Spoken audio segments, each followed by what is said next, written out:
He's not breathing. Those 3 words shattered the festive atmosphere of Ben Johnson days like glass hitting concrete. Dr. Elena Vasquez pressed her fingers against Marcus Whitehorse's neck, searching desperately for a pulse that seemed to have vanished along with the cheers of 3,000 spectators who had witnessed the impossible. An 800-pound bull named Devil's Revenge launching a 23-year-old cowboy 15 feet through the air before trampling him into the Oklahoma dirt. The silence in the arena was absolute. No crying babies, no shuffling feet, no whispered prayers. Just the sound of Dr. Vasquez's rapid breathing as she positioned her hands on Marcus's chest and began compressions. 1, 2, 3. The festival that had celebrated 46 years without a single fatality was about to claim its first victim in front of half the town of Pawhuska. "Come on, Marcus," she whispered between compressions. "Come back to us." Sarah Mitchell stood frozen in the announcer's booth, her hands gripping the railing so tightly her knuckles had turned white. As festival coordinator, she had planned for every possible disaster. Severe weather, equipment failures, even minor injuries. But this? Watching a young man die in the arena where she had celebrated countless rodeos since childhood? This was beyond any contingency plan. The bull, Devil's Revenge, had been corralled by the rodeo clowns, but his wild eyes and flaring nostrils told the story of what had just happened. This wasn't supposed to be how it ended. Marcus Whitehorse was one of the best young riders in Oklahoma, a third-generation cowboy whose grandfather had helped establish this very festival. He was supposed to walk away, tip his hat to the crowd, and live to ride another day. 15, 16, 17. Dr. Vasquez counted under her breath, sweat dripping from her forehead onto Marcus's motionless chest. She had been a trauma surgeon in Tulsa for 12 years before moving to Pawhuska for a quieter life. She had seen enough death to recognize it approaching, and right now, it was circling this young cowboy like a vulture. Then, impossibly, Marcus gasped. His eyes shot open wide, pupils dilated with shock and confusion as his lungs desperately pulled in oxygen. Dr. Vasquez felt for his pulse again, weak but steady. He was alive, but barely. "Jesus Christ, I thought he was gone," Jake Harrison muttered into the microphone, his words carrying across the stunned crowd before he realized he was still broadcasting. The veteran announcer, who had called rodeos for 30 years, had never seen anything like what had just unfolded in front of him. "Marcus," Dr. Vasquez leaned close to his face. "Can you hear me? You're in the arena. You've been hurt." Marcus tried to speak, but only a weak cough emerged. His left leg was bent at an angle that made seasoned cowboys in the stands look away, and blood was pooling beneath his head from a gash that would require dozens of stitches. But he was breathing. That was all that mattered in this moment. The crowd began to stir as word spread that Marcus was conscious. Parents who had covered their children's eyes during the accident now whispered explanations about why sometimes dangerous things happen to good people. Teenage cowboys who had been cheering Marcus's ride moments earlier now faced the reality of what their chosen passion could cost them. "Where's that ambulance?" Dr. Vasquez shouted to no one in particular, though her voice carried clearly in the unnatural quiet. She had requested emergency services the moment Marcus hit the ground, but in rural Oklahoma, help could be 20 minutes away on a good day. William Whitehorse, Marcus's 78-year-old grandfather, was climbing over the arena fence with surprising agility for his age. His weathered face was etched with a combination of fear and determination that spoke to decades of watching young men risk everything for the sake of 8 seconds on the back of an angry bull. "How bad?" he asked Dr. Vasquez as he knelt in the dirt beside his grandson, his voice steady despite the tears forming in his eyes. "Bad," she answered honestly. "But he's fighting. That's what matters." Marcus's eyes found his grandfather's face, and despite the pain that was clearly overwhelming him, he managed a weak smile. "Did I make 8, Grandpa?" William Whitehorse had helped establish Ben Johnson days in 1978, honoring the legendary cowboy actor who had put Pawhuska on the map. He had seen thousands of rides over the decades, watched young men chase glory and tradition in equal measure. But he had never seen his own blood lying broken in the arena dirt. "You made 8, son," he said softly, brushing dirt from Marcus's forehead. "You made 8. The lie was kind but unnecessary. Everyone in the arena knew that Marcus had been thrown at the 6-second mark when Devil's Revenge executed a violent spin that no rider could have anticipated. But in that moment, with his grandson fighting for his life, truth seemed less important than comfort. Sarah finally forced herself to move from the announcer's booth, her legs feeling weak as she made her way down to the arena floor. She had known Marcus since he was 12 years old, when he started competing in junior rodeo events. She had watched him grow from a scrappy kid with more courage than sense into one of the most promising young cowboys in the region. And now she was watching him struggle to breathe in the same arena where he had dreamed of glory. "The ambulance is here," Tommy Rodriguez called out, his voice cutting through the tension as flashing red lights became visible through the arena entrance. The EMT crew moved with practiced efficiency, but even their professional calm couldn't hide the seriousness of the situation. As they worked to stabilize Marcus for transport, Dr. Vasquez found herself thinking about the conversation she would have to have with his family. The initial assessment suggested multiple fractures, possible internal bleeding, and a head injury that could have lasting consequences. Even if he survived, and that was still very much in question, his rodeo career was almost certainly over. The crowd watched in respectful silence as Marcus was loaded onto a stretcher and wheeled toward the waiting ambulance. Many removed their hats in a gesture that spoke to the deep sense of community that defined small-town Oklahoma. These people understood that rodeo wasn't just entertainment. It was a way of life that came with real risks and real consequences. As the ambulance pulled away with its lights flashing and sirens wailing, Sarah found herself standing alone in the center of the arena. The festival that had been scheduled to run for 3 more days suddenly felt impossible to continue. How could they celebrate while one of their own was fighting for his life in a hospital 30 miles away? "Sarah," Jake Harrison's voice crackled over the intercom. "What do I tell them?" She looked up at the 3,000 faces staring down at her, waiting for leadership in a moment that had no precedent. These were families who had driven hours to experience authentic cowboy culture, vendors who depended on events like this for their livelihoods, and performers whose schedules revolved around the rodeo circuit. They deserved honesty, but they also needed direction. Sarah picked up Marcus's cowboy hat from where it had fallen in the dirt, dusted it off, and held it against her chest. Then she walked to the microphone that had been set up for the arena presentations. "Ladies and gentlemen," her voice echoed through the speakers, steady despite the emotion threatening to overwhelm her. "What you just witnessed is why we respect the sport of rodeo, and why we respect the young men and women who choose to compete in it. Marcus Whitehorse comes from a family that helped build this festival, and he represents everything we celebrate about courage and tradition." She paused, looking up at the crowd that had fallen completely silent again. "We're going to take a break while we get more information about Marcus's condition. But I want everyone to know that this young man embodies the spirit of Ben Johnson days. The willingness to face danger with courage, to get back up when life knocks you down, and to never give up no matter how impossible the odds might seem." The applause started slowly, just a few people clapping in the front rows. But it built gradually, spreading throughout the arena until 3,000 people were on their feet, applauding for a young cowboy who couldn't hear them, but whose spirit had somehow managed to unite them in this moment of uncertainty. As the crowd began to disperse, Sarah remained in the arena, still holding Marcus's hat. She knew that whatever happened next would define not just the remainder of the festival, but the way Pawhuska remembered Ben Johnson Days 2025. The question now was whether they would remember it as the year tradition ended, or the year they learned what tradition truly meant. Tommy Rodriguez approached her cautiously, his clipboard tucked under his arm. "Sarah, the vendors are asking questions. Some of the families are talking about leaving early, and the local news crews are already setting up outside. What's our plan?" Sarah looked at Marcus's hat in her hands, then at the arena where he had fallen. The dust was already settling back to normal, as if nothing had happened. But everything had changed. The festival that had celebrated decades of safe entertainment was now facing questions about whether some traditions were worth the risk they demanded. "Give me an hour," she said finally. "Then we'll make some decisions." But even as she said it, Sarah knew that some decisions had already been made for them.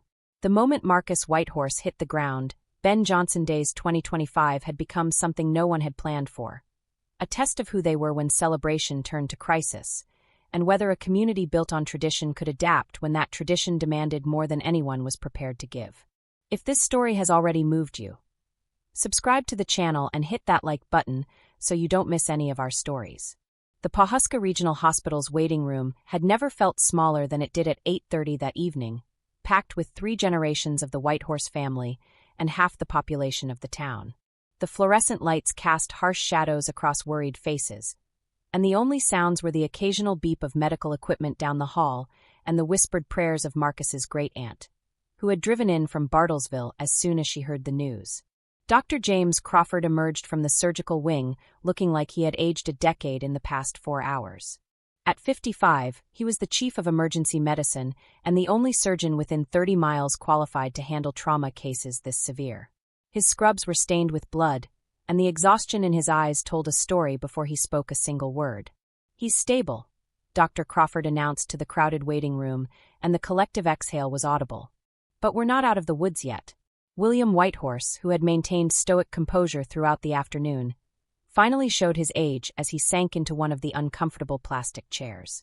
His hands, weathered from 70 years of ranch work, shook slightly as he removed his cowboy hat and ran his fingers through thinning gray hair.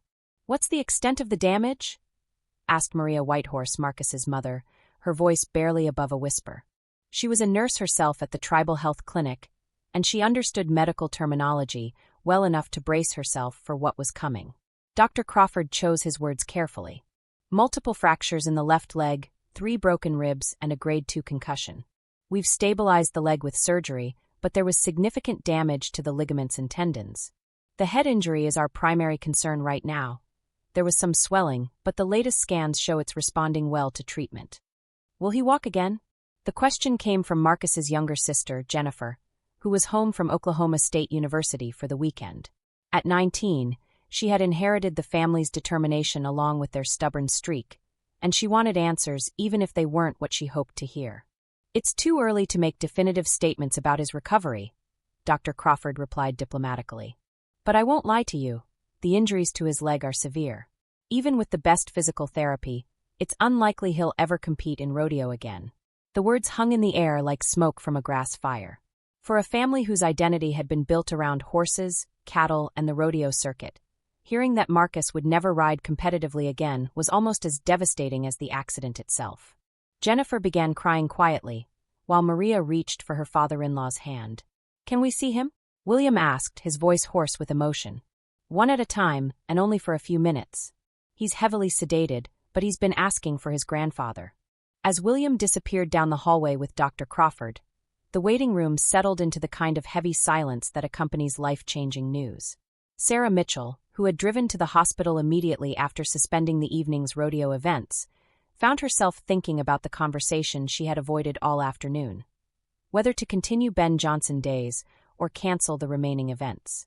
"Sarah," Maria Whitehorse's voice interrupted her thoughts. "I know you're dealing with a lot of decisions right now, but I want you to know that Marcus would want the festival to continue." "Mrs. Whitehorse, I don't think this is the time to worry about Dash." "No, listen to me." Maria's voice carried the authority of a woman who had raised 2 children while working full-time and helping manage a cattle ranch. "This family has been part of Ben Johnson Days since the beginning. Marcus started riding in junior events when he was 8 years old. He would be devastated if he thought his accident ended something that means so much to this community." Tommy Rodriguez, who had been quietly updating the festival's social media accounts with medical bulletins, looked up from his phone. "The parking lots are still full, Sarah. Most people haven't left. They're waiting to hear what we're going to do." Sarah felt the weight of leadership pressing down on her like a physical burden. Every decision she made would ripple through the community, affecting not just the festival but the way people thought about tradition, safety, and the price of preserving their heritage. Cancel the events, and they would send a message that one accident could destroy decades of celebration. Continue the festival, and they risked appearing callous toward Marcus's suffering. "What did the insurance company say?" she asked Tommy, though she dreaded the answer. "They're sending an investigator tomorrow morning. Standard procedure for any accident involving serious injury. But they also said that canceling now could void some of our coverage for vendor contracts and performer fees." The financial implications were staggering. Ben Johnson Days generated over $2 million in economic impact for Pawhuska each year, money that supported local businesses, paid for school programs, and funded community projects throughout the year. Canceling the festival would hurt far more people than just the Whitehorse family. Jennifer Whitehorse wiped her tears and looked directly at Sarah. What would Ben Johnson do?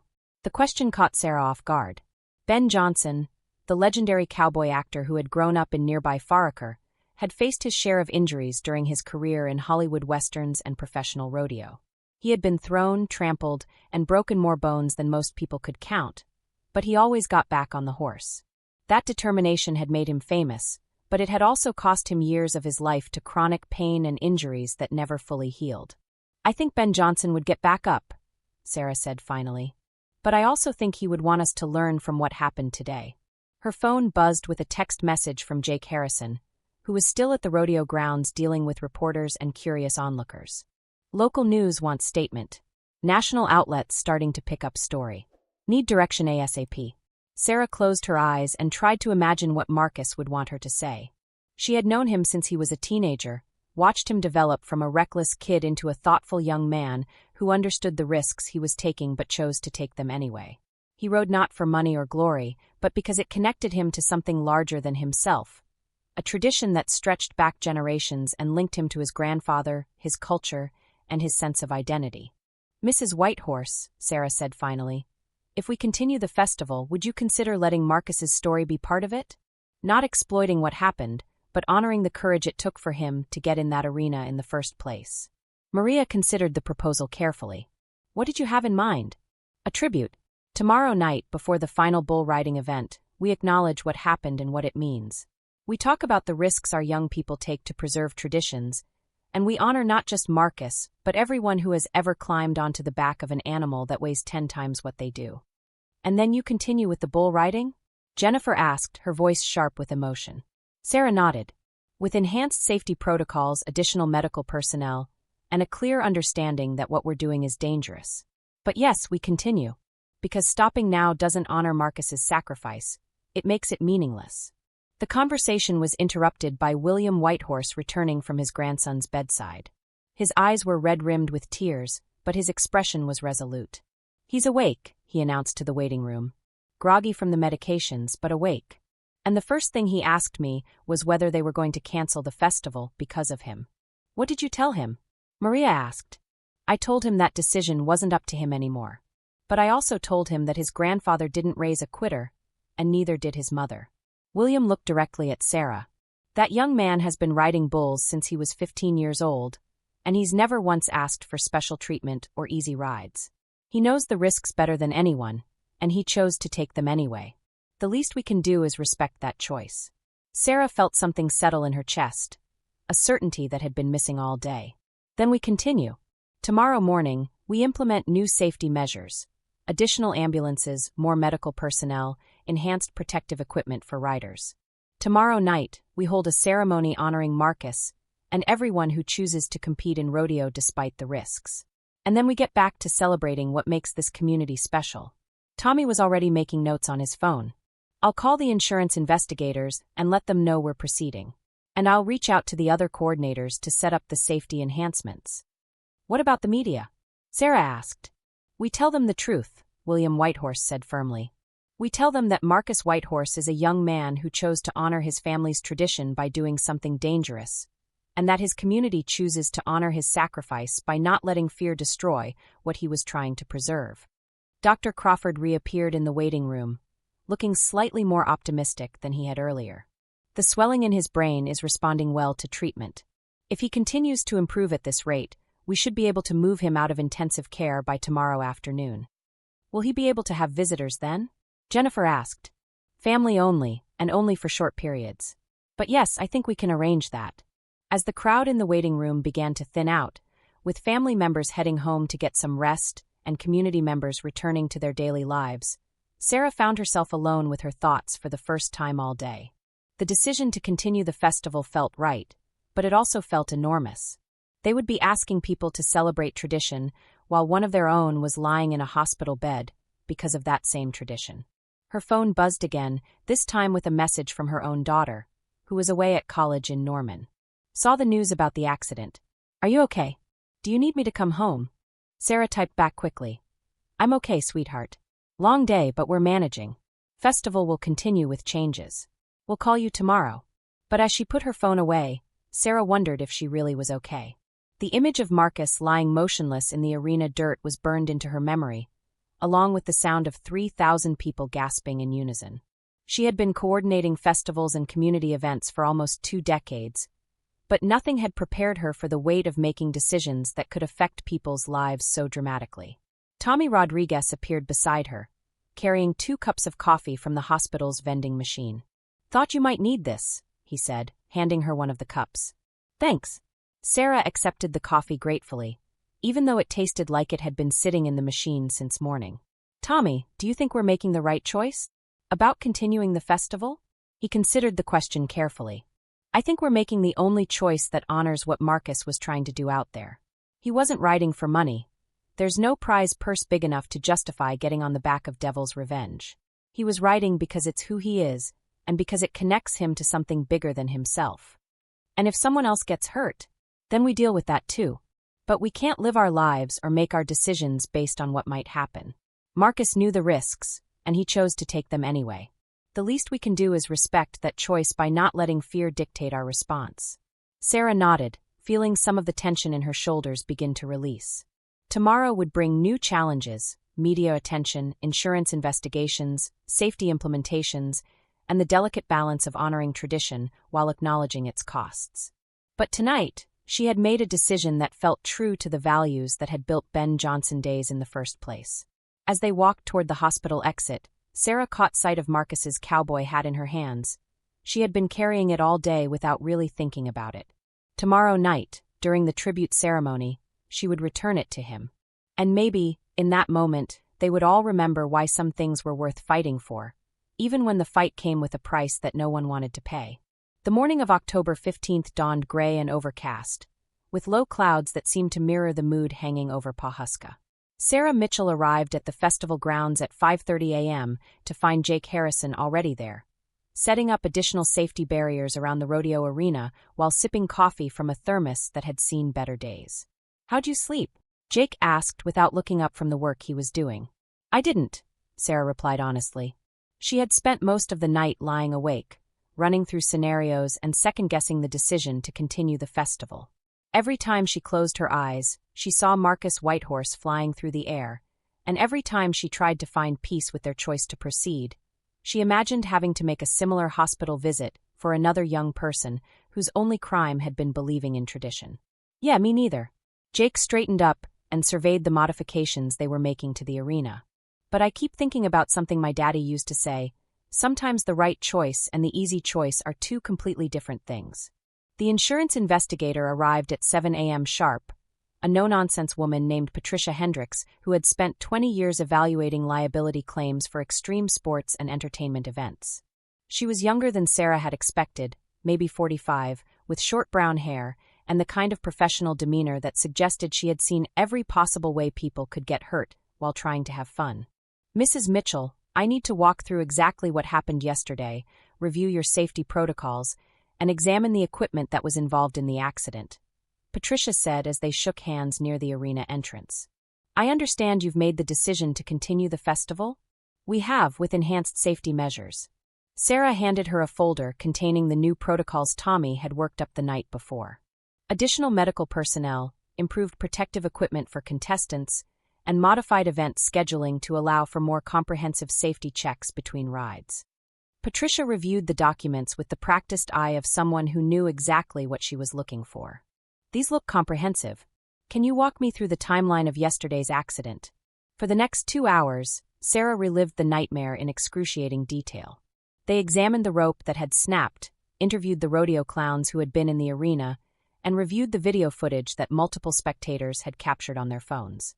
The investigators' questions were thorough and sometimes painful, but Sarah understood that this process was necessary to protect both the festival and future participants. "In your professional opinion," Sarah asked as they wrapped up the formal review, "should we be continuing with today's events?" Patricia considered the question carefully. "Mrs. Mitchell, I've investigated accidents involving everything from motorcycle jumping to professional bull riding. What happened yesterday was tragic, but it wasn't the result of negligence or inadequate safety measures. Sometimes, despite everyone's best efforts, dangerous activities result in serious injuries. The question isn't whether you can eliminate all risk, you can't. The question is whether you're taking reasonable precautions to minimize risk while still allowing people to make informed choices about their own participation." The weight of those words was still settling over Sarah when Tommy Rodriguez appeared with news that would complicate their day even further. "Sarah, we've got a problem. Channel 8 from Tulsa is here with a news crew, and they're interviewing people about whether the festival should be shut down. Some of the parents are saying it's irresponsible to continue, and a few of the vendors are talking about packing up early. Sarah felt her stomach drop. Media attention was inevitable, but she had hoped to control the narrative by being proactive about safety improvements rather than reactive to criticism. Now they were facing the possibility that public pressure might force them to cancel, even if they believed continuing was the right choice. "What are people saying specifically?" she asked. "The usual stuff. Questions about whether we value tradition more than human safety, whether small towns are equipped to handle dangerous events, whether the insurance industry should step in to shut down high-risk entertainment. You know how it goes." Sarah didn't know how it went. She had seen enough small-town festivals face similar scrutiny when accidents happened. The difference was that most of those festivals could replace dangerous activities with safer alternatives. Ben Johnson Days was built around rodeo competition, and rodeo was inherently dangerous. Remove the risk, and you removed the essence of what they were celebrating. Set up a press conference for 10 a.m., she decided. In front of the arena, with the safety modifications visible in the background. "I want to get ahead of this narrative before it gets away from us." By 9:45, a crowd had gathered that included local media, curious townspeople, and a surprising number of festival vendors and performers who wanted to hear what Sarah had to say. She had spent the past hour mentally rehearsing her remarks, but standing in front of the cameras with Marcus's cowboy hat in her hands, she decided to speak from the heart instead of from prepared talking points. Yesterday afternoon, a young man named Marcus Whitehorse was seriously injured while competing in an event that he loved. "In front of people who loved him," she began, her voice carrying clearly across the crowd despite the fact that she wasn't using a microphone. "Today, people are asking whether we should cancel the remaining events of Ben Johnson Days, whether it's responsible to continue celebrating traditions that come with inherent risks." She paused, looking out at the faces staring back at her, some supportive, some skeptical, all waiting for her to provide leadership in a situation that had no easy answers. "I want to tell you about Marcus Whitehorse," she continued. "He's 23 years old, a member of the Osage Nation, and a third-generation cowboy whose grandfather helped establish this festival 47 years ago. He started riding in junior events when he was 8 years old, not because anyone forced him to, but because it connected him to his family's heritage and to a tradition that stretches back generations." "But isn't that heritage too dangerous to preserve?" called out a reporter from the back of the crowd. "Are we asking young people to risk their lives for entertainment?" Sarah had expected the question, but hearing it asked so bluntly still stung. "Ma'am, with respect, rodeo isn't entertainment for people like Marcus Whitehorse. It's identity. It's culture. It's a way of honoring ancestors and maintaining connections to a way of life that shaped this part of the country. When we talk about shutting down rodeo because it's dangerous, we're talking about erasing part of who these young people are." An older man Sarah didn't recognize raised his hand. "But surely there are safer ways to honor that heritage? Are there safer ways to honor military service than sending young people into combat zones?" Sarah asked in response. "Are there safer ways to honor firefighting traditions than running into burning buildings? Every culture has traditions that involve risk, and we honor those traditions because we understand that some things are worth the danger they require." The crowd was beginning to murmur, with people clearly divided about whether Sarah's comparison was appropriate. She pressed on, knowing that this might be her only opportunity to frame the conversation on her own terms. "This morning, I implemented new safety protocols for the remaining festival events.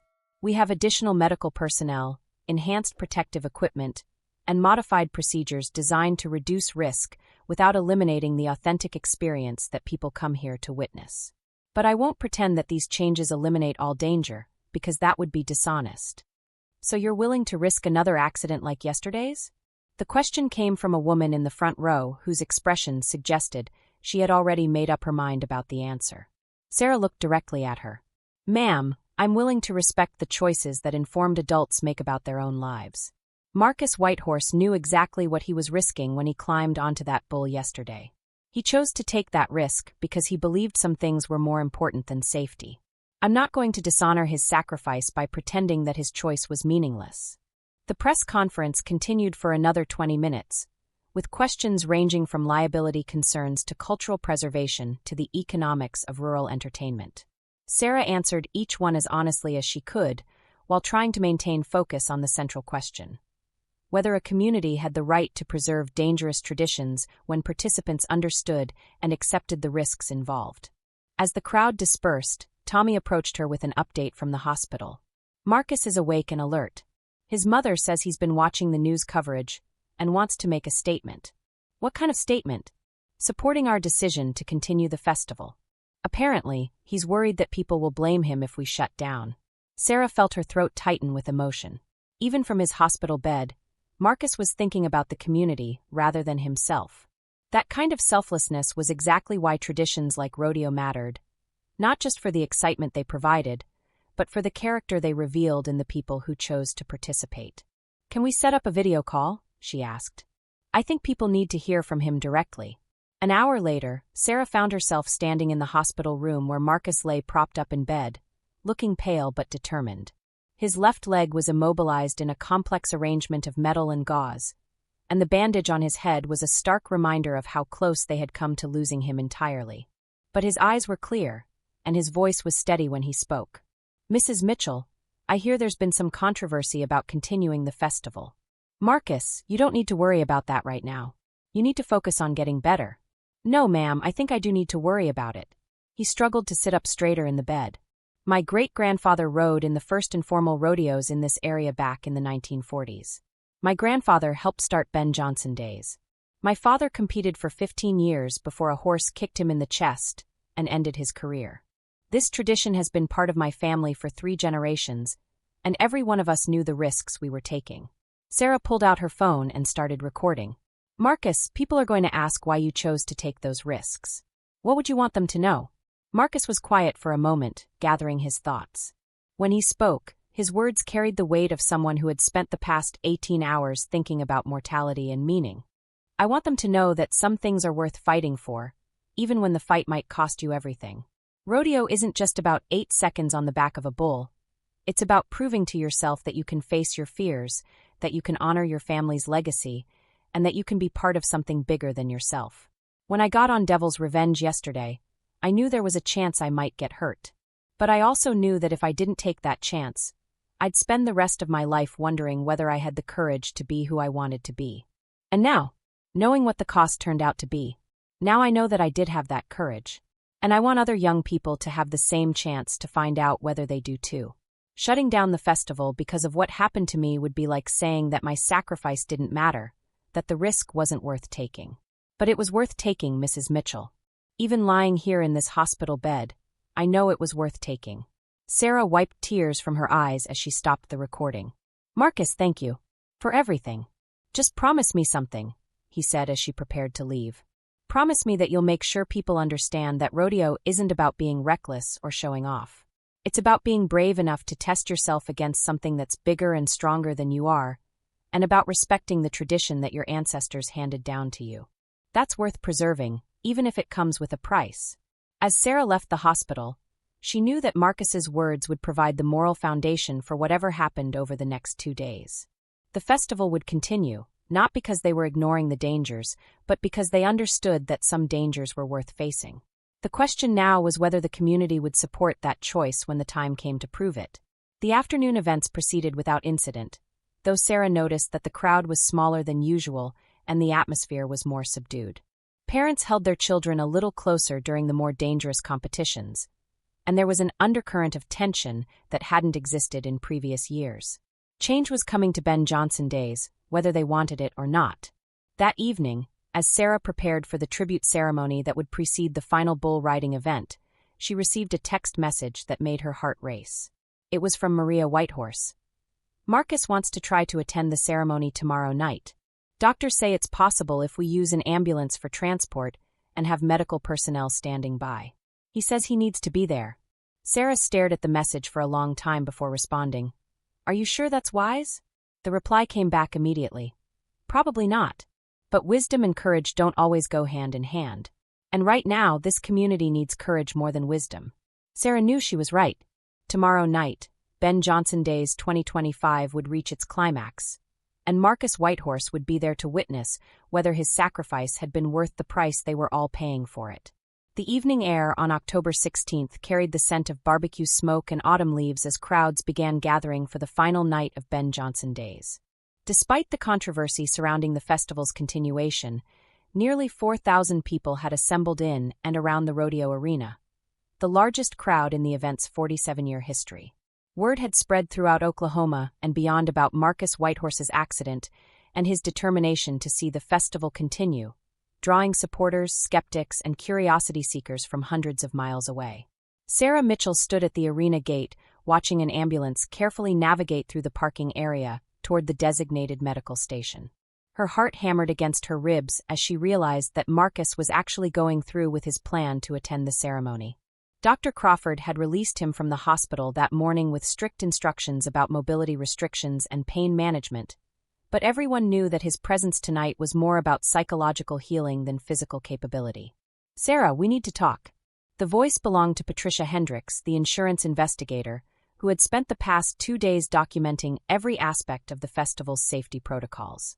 Her expression was unreadable, which made Sarah's anxiety spike even higher. "What's the issue?" Sarah asked, though she braced herself for news that could shut down the evening's events at the last minute. "No issue with your safety improvements. They exceed industry standards for events of this type. But I need to inform you that this has become a high-profile case. My company's executives are paying close attention to tonight's outcome, and there will likely be policy implications for similar festivals nationwide depending on what happens here." The weight of that responsibility settled across Sarah's shoulders like a lead blanket. They weren't just preserving Ben Johnson Days anymore. They were potentially influencing the future of rodeo festivals across the country. If another serious accident occurred tonight, it could trigger insurance policy changes that would effectively end small-town rodeo competitions everywhere. "Mrs. Hendricks, are you advising us to cancel tonight's bull riding competition?" Patricia considered the question carefully. "I'm advising you to understand that the stakes are higher than just your local festival. But the decision is still yours to make." Tommy Rodriguez appeared at Sarah's elbow with an update that added another layer of complexity to the evening. "Sarah, we've got media crews from 3 national news networks setting up in the stands. CNN, Fox, and NBC all have correspondents here. Whatever happens tonight is going to be broadcast across the country." Sarah felt her mouth go dry. She had expected local media attention, but national coverage transformed everything. Millions of people would be watching to see whether a small Oklahoma town could handle the aftermath of tragedy with grace and wisdom, or whether they would provide another example of rural Americans making questionable decisions about risk and safety. "Where do we stand with the tribute ceremony?" she asked, trying to focus on the immediate logistical challenges rather than the broader implications. "William Whitehorse will speak first, representing the family and the festival's history. Then Marcus will say a few words if he's feeling up to it. After that, we'll have a moment of silence, and then proceed with the bull riding competition." The plan sounded straightforward, but Sarah knew that nothing about this evening would be simple. The crowd included people who believed the festival should have been canceled, others who saw continuing as an act of courage, and many who simply wanted to witness history in the making. Managing those different expectations while honoring Marcus's sacrifice would require perfect execution at a time when emotions were running higher than anyone was prepared for. At 7:30 p.m., as the sun began setting behind the arena's western stands, the ambulance crew carefully transferred Marcus from the medical vehicle to a wheelchair positioned near the arena's center microphone. The crowd's reaction was immediate and overwhelming. A standing ovation that lasted nearly 5 minutes and included more than a few openly crying spectators who had watched this young man grow up in their community. Marcus looked smaller than Sarah remembered, diminished by pain and medical equipment, but somehow more dignified than she had ever seen him. He was wearing a clean white shirt, black jeans, and a new cowboy hat that his mother had purchased to replace the one that had been trampled in the arena dirt 2 days earlier. His left leg was immobilized in a complex brace, and his face was pale with exhaustion, but his eyes held the same determined spark that had driven him to climb onto Devil's Revenge in the first place. William Whitehorse approached the microphone with the measured gait of a man who had spent decades speaking at community gatherings and family funerals. At 78, he represented a direct link to the era when rodeo was less entertainment than survival skill, and his presence reminded everyone that the traditions they were debating had roots that went deeper than modern concerns about liability and safety. "Ladies and gentlemen," his voice carried clearly across the arena without electronic amplification, a skill developed through years of calling cattle across open ranges.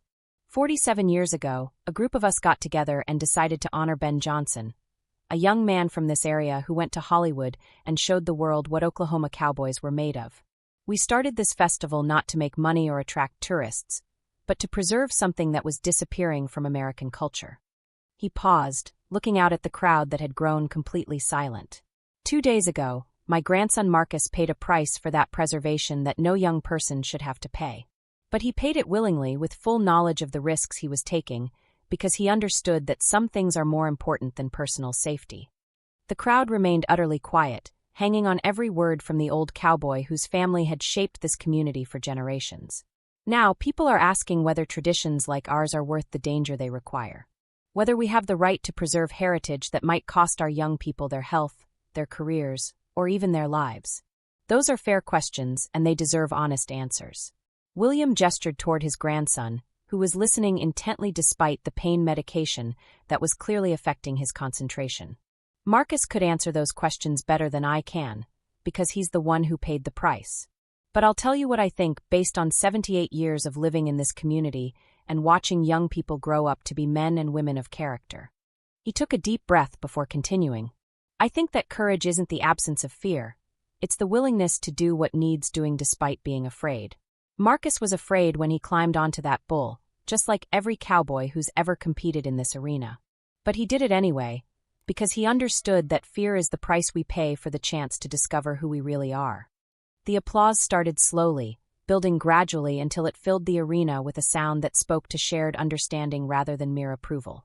So we're here tonight not to forget what happened to Marcus, but to honor it. To say that his sacrifice meant something, that the tradition he was trying to preserve is worth the risk he took to preserve it. And to give other young people the same chance he had, the chance to test themselves against something bigger than they are, and to discover whether they have the courage to be who they want to be. William stepped away from the microphone and moved to stand beside his grandson's wheelchair.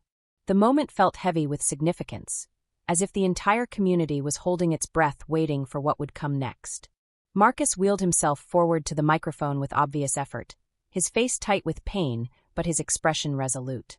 When he spoke, his voice was weaker than his grandfather's, but carried an emotional weight that made up for any lack of volume. 2 days ago, I made a choice that changed my life forever, he began, gripping the microphone stand for support.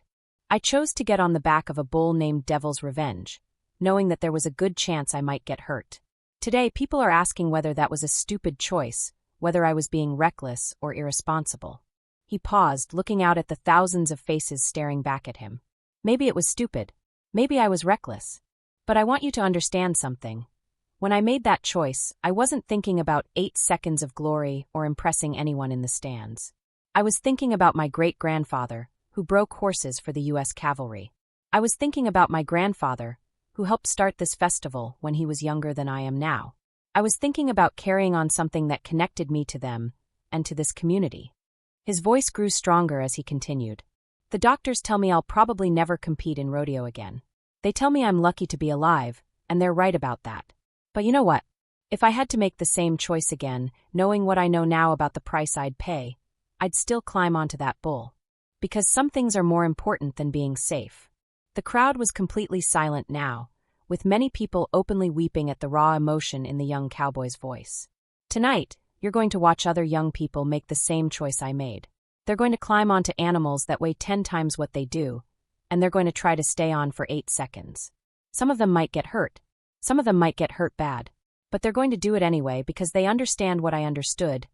That courage isn't about not being afraid, it's about being afraid and doing what needs doing anyway. Marcus wheeled himself back slightly, then looked directly into the television cameras that were broadcasting his words across the country. To everyone watching tonight, remember that freedom isn't free and tradition isn't either. Both require people willing to take risks for something bigger than themselves. What happened to me was the price of preserving something that matters, and I paid that price willingly.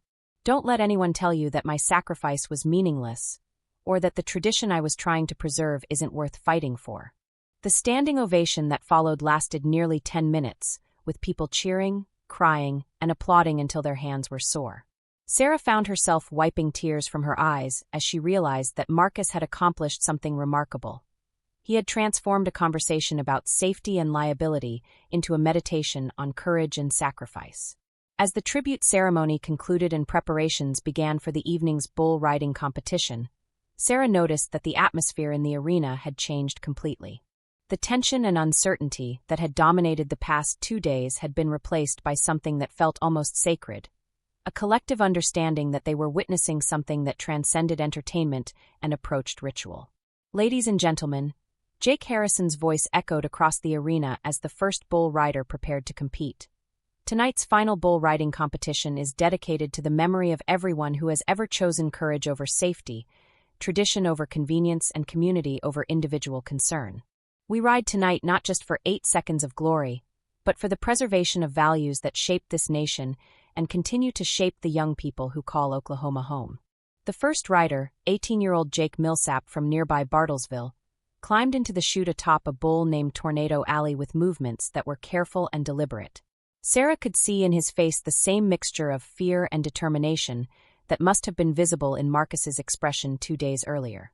The crowd watched in respectful silence as he settled into position and nodded to the gate operator. The ride lasted 7.5 seconds before Tornado Alley sent Jake flying into the arena dirt. But Jake rolled away from the bull cleanly, popped to his feet, and tipped his hat to the crowd with a grin that spoke to the pure joy of having tested himself against something bigger than he was. The applause was thunderous, as if the crowd was celebrating not just his performance, but his willingness to take the risk in the first place. One by one, 12 more riders took their turns, each representing a different aspect of the courage that Marcus had talked about in his speech. Some made their 8 seconds, others didn't, but all of them demonstrated the kind of character that small-town communities were built on, the willingness to face uncertainty with dignity and grace. The final rider of the evening was Tommy Yazzie, a 19-year-old Navajo cowboy from Arizona who had driven 800 miles to compete in Ben Johnson days. His draw was a bull named Heartbreak Ridge, a veteran animal with a reputation for spectacular dismounts and a perfect record of unridden trips over the past 2 seasons. As Tommy settled into the chute, Sarah found herself thinking about all the conversations they had had over the past 2 days about risk and tradition, safety and sacrifice. Everything came down to this moment. A teenager from Arizona facing off against a bull that had never been conquered, with the eyes of the nation watching to see whether small-town values could survive in an age of lawsuit-conscious caution. Tommy nodded to the gate operator, and Heartbreak Ridge exploded into the arena with a fury that made Devil's Revenge look gentle by comparison. The bull twisted, spun, and launched himself into the air with movements designed by evolution to dislodge anything foolish enough to attempt dominance. But Tommy stayed centered, his free hand high in the air, his body moving in harmony with the animal's violent dance. 5 seconds. 6. 7. The crowd was on its feet, counting along with the official timer, understanding that they were witnessing something that went beyond sport into the realm of human achievement. 8 seconds. The buzzer sounded, and Tommy Yazzie had accomplished what no rider had managed in 2 years. He had conquered Heartbreak Ridge. But more than that, he had proven that the values Marcus Whitehorse had nearly died to preserve were alive and well in the next generation. As Tommy landed safely in the arena dirt and raised both hands in triumph, the crowd erupted with an enthusiasm that spoke to shared pride in human courage and determination. Sarah found herself standing beside Marcus's wheelchair as the evening's events concluded, both of them watching the crowd slowly disperse into the Oklahoma night. The young cowboy looked exhausted but satisfied, as if he had finally received confirmation that his sacrifice had served its intended purpose. "Do you think we did the right thing?" she asked him quietly. Marcus smiled, despite the pain that was clearly overwhelming him. "Mrs. Mitchell, 3 days ago I was just another young cowboy trying to make 8 seconds on a bull. Tonight, I got to help preserve something that's bigger than any individual person. Yeah, I think we did the right thing." As the arena lights began to dim and the last of the spectators headed toward their cars, Sarah realized that Ben Johnson Days 2025 would be remembered not as the year a young man got hurt, but as the year a community chose courage over caution and tradition over convenience. They had faced the worst kind of test, one that required them to balance competing values while the whole country watched, and they had emerged with their integrity intact. The festival was over, but its impact would continue. Insurance policies might change, safety regulations would undoubtedly be enhanced, and future festivals would operate differently because of what had happened in Pawhuska. But the essential spirit that drove young people to test themselves against impossible odds would survive, because people like Marcus Whitehorse and Tommy Yazzie understood that some things were worth any price required to preserve them. If this story has already moved you, subscribe to the channel and hit that like button so you don't miss any of our stories.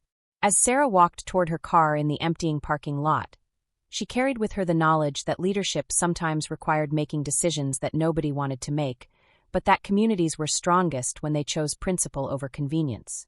Ben Johnson Days 2025 had tested everyone involved, but it had also reminded them why certain traditions were worth fighting for, even when the fight demanded everything they had to give. If this story has already moved you, subscribe to the channel and hit that like button so you don't miss any of our stories. Share your thoughts in the comments below. Have you ever had to choose between safety and tradition? What would you have done in Sarah's position? Let us know, and remember to turn on notifications so you never miss our most powerful stories about courage, community, and the choices that define who we really are.